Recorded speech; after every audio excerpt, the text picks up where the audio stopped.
5 minute का time हमें दो, मैं माँ काली की सौगंध खा कहता हूँ, मैं मारूंगा उसको, खुद मारूंगा खुद, चाहे वो कानून हाथ में है चाहे कुछ भी है। 5 मिनट पुलिस छोड़ दे हमारे सामने, ये तो वही हुआ लॉ एंड ऑर्डर। हम मारेंगे खुद। लॉ एंड ऑर्डर क्या करेगा? फांसी बाद में, पहले हम खुद मारेंगे, हमें संतुष्टि होगी कि हमने बदला ले लिया, बस इससे ज़्यादा हम कुछ नहीं कहना चाहते। हमारी बेटियों के साथ हो रहा है एक कि ये मुसलमानों की सोची समझी चाल है, और ये खाली साहिल की नहीं है। जो साहिल है, कितने साहिल इनकी महज्जतों से निकलते हैं, उनको एक टारगेट दे दिया है कि नहीं बड़े घर की लड़की है तो कार देंगे, उससे छोटे की है तो बाइक देंगे, उससे और छोटी है तो सेंट्रल में सरकार है, हम यही कहना चाहेंगे, सेंट्रल में सरकार है, उनको एक्शन लेना चाहिए। मगर हम अपनी हिंदू बेटियों को भी ये कहना चाहेंगे कि उनको भी जागरूक होना चाहिए। अगर उनके साथ कोई ऐसा इंसिडेंट होता है या कोई मुसलमान उनको परेशान करता है कुछ है, आप अपनी फैमिली को, हम लोग हैं, आस पड़ोस जो भी है, आप उनको ज़रूर बताइए इस बारे में, ताकि वो आपकी मदद। इनको शर्म नहीं है तो हमें इनकी कब्र खोदने में कोई परहेज नहीं है, कोई आपत्ति नहीं है।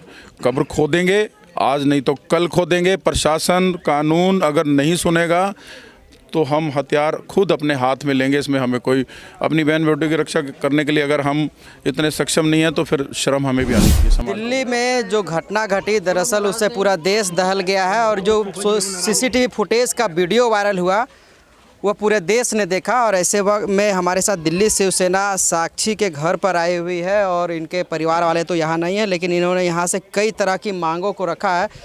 सबसे पहले ये जो पूरा घटनाक्रम हुआ है उसको कैसे देख रहे हैं? बिल्कुल हम निंदा करते हैं, और बहुत ही हमें अफसोस है कि एक लड़की बच नहीं पाई, और थोड़ा सा प्रयास किया जाता तो बच जाती।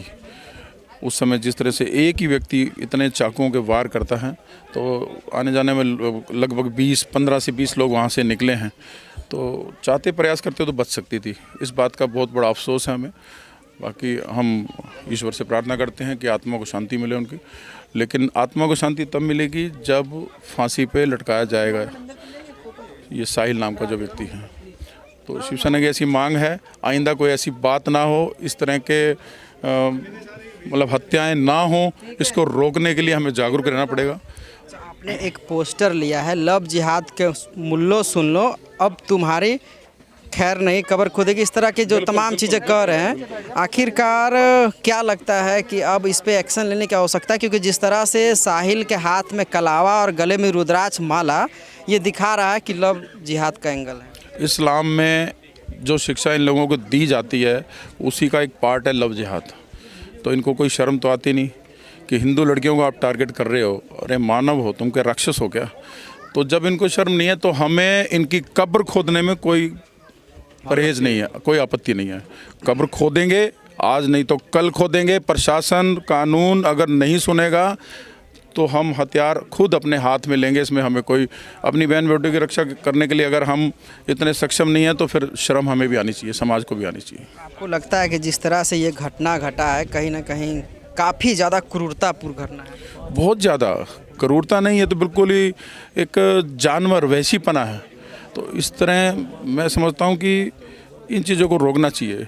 शर्म तो हमें खुद अपने ऊपर भी आ रही है, लेकिन हम क्या करें, हम उस समय वहाँ पर उपस्थित नहीं थे, नहीं तो बिल्कुल रोक लेते हैं उस घटना। इस तरह का जो मामला है वो कहीं ना कहीं केरला स्टोरी के बाद अब तेज़ी से बढ़ रहा है। रांची में भी एक घटना अभी सामने आई है, थोड़ी देर पहले खबर मैं देख रहा था, उसमें कैमरा साइड, उसमें ये कहा जा रहा है कि वहाँ पर भी एक मुस्लिम युवक ने नाम बदलकर एक मॉडल से अपना संबंध बनाया। उसके बाद एक बिहार में घटना घट गई। तो कहीं ना कहीं केरला स्टोरी देखने के बाद जो लड़कियों में जागरूकता के लिए बात कही जा रही है, ऐसा लग रहा है कि ये पूरे देश में कहीं ना कहीं एक साजिश चल रही है जो धीरे धीरे बेनकाब हो रहा है। आपको ऐसा लगता है? बहुत बड़ी साजिश चल रही है, एक सनातन धर्म के खिलाफ कह लो या हमारे भारत देश के खिलाफ कह लो। देश को तोड़ना है इन लोगों ने, किसी भी तरह से तोड़े इन्होंने, अलग अलग तरीके अपना रखे हैं, आतंकवाद से, लव जिहाद से। तो इस चीज़ को रोकने के लिए हमें खुद को पहले से मजबूत होना पड़ेगा।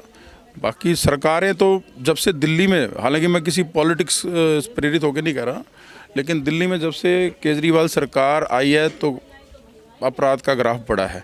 अभी उनका कहना है कि ये तो एलजी का काम है, पुलिस का काम है। अरे पुलिस का काम तो बाद में है। ये जो आपराधिक प्रवृत्ति हो रही है, ये जगह जगह आपने शराब के ठेके खुलवा दिए, जगह जगह नशा हो रहा है, ये तो आपकी सरकार की देन है। तो जब तक बढ़ावा बिल्कुल इन्होंने दिया है, पुलिस तो बाद में। पावर पाने के लिए तो केजरीवाल घूम रहे हैं, 2 तारीख को झारखंड जाएंगे, जगह जगह जा रहे हैं। जाने दो वो। मेरा पावर छीन लिया गया, इसलिए दिल्ली की ये हालत हो रही है। अगर एक टर्म और अगर ये सत्ता इनके पास आ गई तो दिल्ली, मैं समझता हूँ एक दिल्ली पे भी स्टोरी बन जाएगी। आप साक्षी के घर पे आए हैं, हम पॉलिटिकल चीज़ें नहीं पूछेंगे, तो साक्षी को किस तरह का मदद करेंगे आप? साक्षी को, घर वाले को अगर उनको किसी भी तरह की मदद हमसे अपेक्षा रखते हैं, हम उनकी मदद करेंगे। और सबसे पहले न्याय की मदद करेंगे। जो सबसे पहली मदद है वो हम उनको न्याय की करेंगे। और प्रशासन से हम ये कहना चाहेंगे, ये आप देख सकते हैं अभी तक जितने भी ये हत्याएं हुई हैं लड़कियों की, अभी तक इन पे कोई सुनवाई नहीं है, कोई भी इंसाफ आज तक उनको नहीं मिला। और मेरा मानना है इस लड़की के साथ भी ऐसा ही होगा। ये एक जो मुस्लिम है, इन्होंने एक ऐसा एजेंडा बना रखा है कि हमारा कलावा, हमारा रुद्राक्ष, हमारा पहन, ये हमारा मतलब जो भी हमारा जो हिंदू का शिवसेना कहीं ना कहीं मैदान में आ गई है अब तमाम इन चीज़ों को लेकर। सिंधिया की तरफ से, और हमारा सबसे पहला जो कदम है शिवसेना का लव जिहाद के ऊपर है, उसके लिए चाहे हमें कुछ भी करना पड़े, मगर इस लड़की को, साक्षी को, जो है जो भी नाम है, इनको हम न्याय जरूर दिला कर रहेंगे, चाहे हमें कुछ भी करना पड़े। अच्छा, ये जिस तरह से वीडियो वायरल हुआ, कहीं ना कहीं पूरा देश दहल गया, ये काफ़ी ज़्यादा क्रूरतापूर्ण घटना है। इससे पहले भी एक घटना घटा था जिसमें फ्रीज में टुकड़ों को रखा गया था, तो वो भी घटना घटा, आपने लिस्ट दिखाया, तो आखिरकार सेंट्रल में सरकार है, उसको एक एक्शन क्यों नहीं लेती? देखो, सेंट्रल में सरकार है, हम यही कहना चाहेंगे, सेंट्रल में सरकार है, उनको एक्शन लेना चाहिए। मगर हम अपनी हिंदू बेटियों को भी ये कहना चाहेंगे कि उनको भी जागरूक होना चाहिए। अगर उनके साथ कोई ऐसा इंसिडेंट होता है या कोई मुसलमान उनको परेशान करता है कुछ है, आप अपनी फैमिली को, हम लोग हैं, आस पड़ोस जो भी है, आप उनको ज़रूर बताइए इस बारे में, ताकि वो आपकी मदद कर सकें।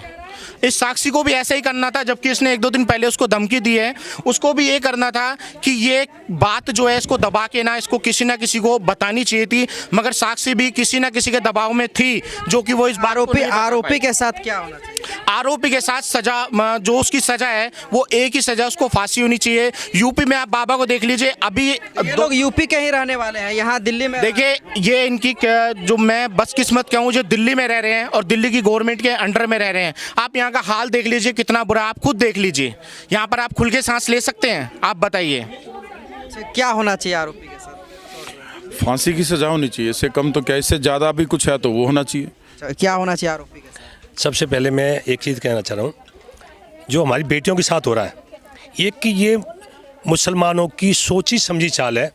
और ये खाली साहिल की नहीं है, जो साहिल है, कितने साहिल इनकी महज्जतों से निकलते हैं, उनको एक टारगेट दे दिया है कि नहीं, बड़े घर की लड़की है तो कार देंगे, उससे छोटे की है तो बाइक देंगे, उससे और छोटी है तो स्कूटी देंगे। आप हमसे पूरी सुविधा लेके जाओ और हिंदू की लड़की को आप बहला फुसला के और जिहादी उसमें रूम में लेके आओ, और इनको ये धर्म परिवर्तन कराना है। इन बेटियों को ले जाओ और दूर ले जाने के बाद में फिर इनको अपना जो भी मौलवी धर्म है वो अपनाने के लिए कर रखा है। ये साजिश चल रही है बड़े स्तर पर साजिश चल रही है। और ये खाली दिल्ली के अंदर नहीं है, दिल्ली के अंदर तो यूँ बड़े भी चल रही है। आपने देखा होगा, हम पुलिस को आरोप देंगे, कोई बात नहीं, पुलिस वहाँ पे पेट्रोलिंग नहीं कर रही थी, 24 घंटे नहीं कर सकती। एक पुलिस यूपी की है, कभी भैंस भैंस खो जाती थी उन्हें ढूंढती थी और कुछ काम नहीं था। आज की पुलिस वहाँ बिल्डोजर चलाती है, जो माफिया से बड़ा हो उसको डायरेक्ट गोली मारती है, उसकी गाड़ी पलट के मारती है। वो पुलिस वो थी जो बंधक बना रखी थी किसी समाजवादी पार्टी ने। साहिल के हाथ में कलावा और गले में रुद्राक्ष था, इसको कैसे देख? मैं उस चीज़ पे पहले आऊँगा, इस पर भी। यहाँ की पुलिस क्यों नहीं कुछ कर पा रही? ये 2 गुटों में बट पा रही है।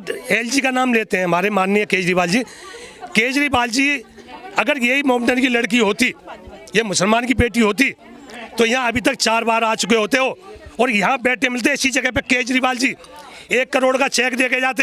जंतर मंतर तो गए थे महिलाओं के सम्मान में, वो जाते महिलाओं के सम्मान में। ये तो बातें होती रहेंगी। महिला 5 मिनट का टाइम हमें दो, मैं माँ काली की सौगंध खा कहता हूँ, मैं मारूंगा उसको, खुद मारूंगा, खुद, चाहे वो कानून हाथ में चाहे कुछ भी है। 5 मिनट पुलिस छोड़ दे हमारे सामने, ये तो वही हुआ लॉ एंड ऑर्डर। हम मारेंगे खुद।